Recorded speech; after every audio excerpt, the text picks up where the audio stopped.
はい、今日はレッスン3時に話しましょう。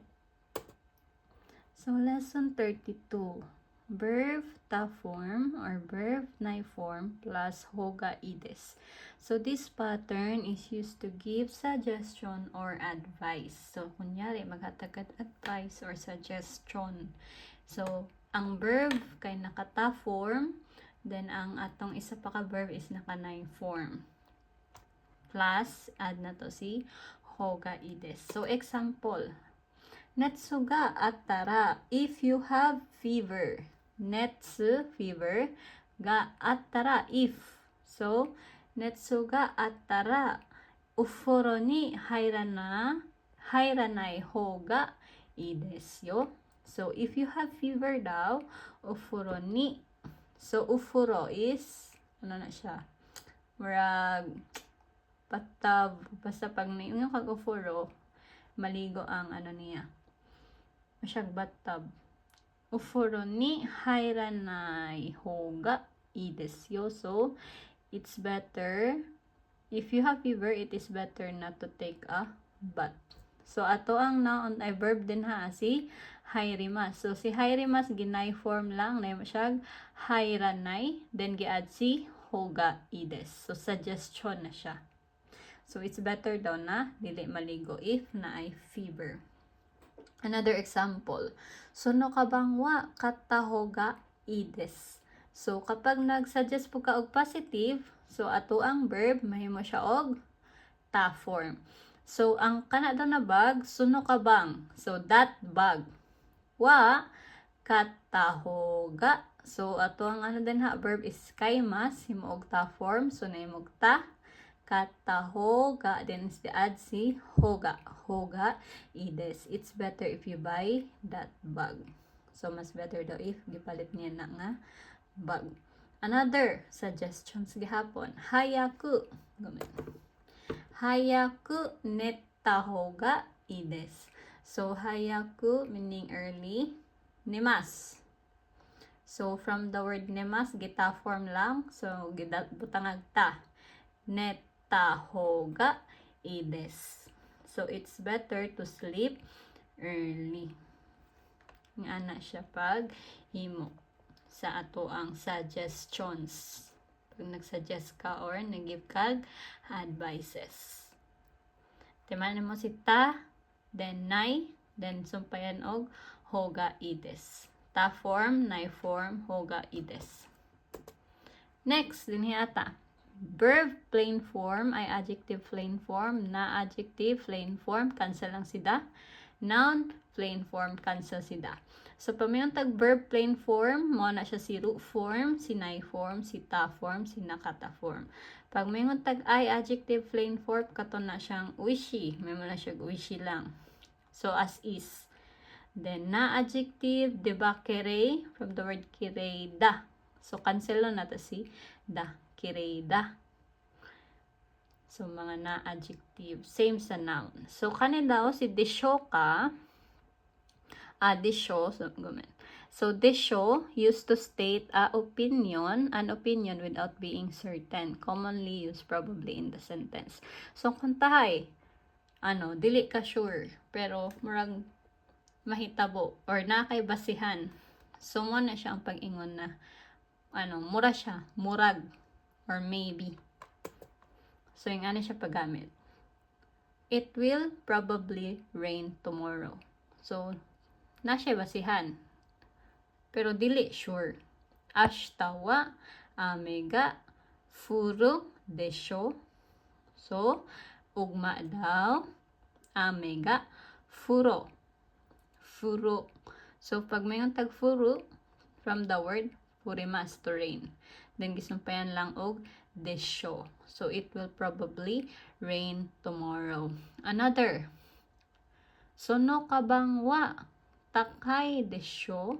So, atong din si I adjective. Naka plain form, takay, plus add lang si desho. So, siya? That bag must or probably expensive. So, na siya ibasihan pero dili sure. Siguro, nindot ang itsura. So mo siya nakaingon siya nga murag mahal. Hay, another. Sensei ga kunai desho. So, naka-nai form, naka-plain form ta, then gi-add si desho. The teacher will not probably come. So, unsa may basihan niya, ano nakaingon siya ana. So, siguro, mga late na, ingana, late na og 10 minutes, 5 minutes. So, naay basihan siya, pero dili sure na mahitabo. So, ingana ang paggamit ni desho. So, plain form, add desho. Ana lang. Next. So, same lang siya og conjugation. Plain form gihapon ta din hiya. Then, add lang nato si kamo shirimasen. So, used to state a possibility even how small. So, kung tinhiya, ang isa ka tao na siya sa isa ka situation. So, nagaingon gapon siya og probability pero dili gihapon sure. So, example. Ashita wa yasumu kamo shirimasen. So, siguro daw absent siya ugma. So, man ginaingon nga siguro. Another. Yakusoku no jikan ni maniawanai kamo shirimasen. So, we might not get there in time of appointment. Siguro naa sila sa isa ka traffic mo nakaingon siya na ing ani.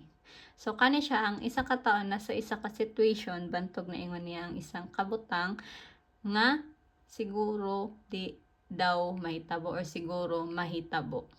Nga na yung meaning. So, marag same lang siya ni desho. So, another. Example number 3.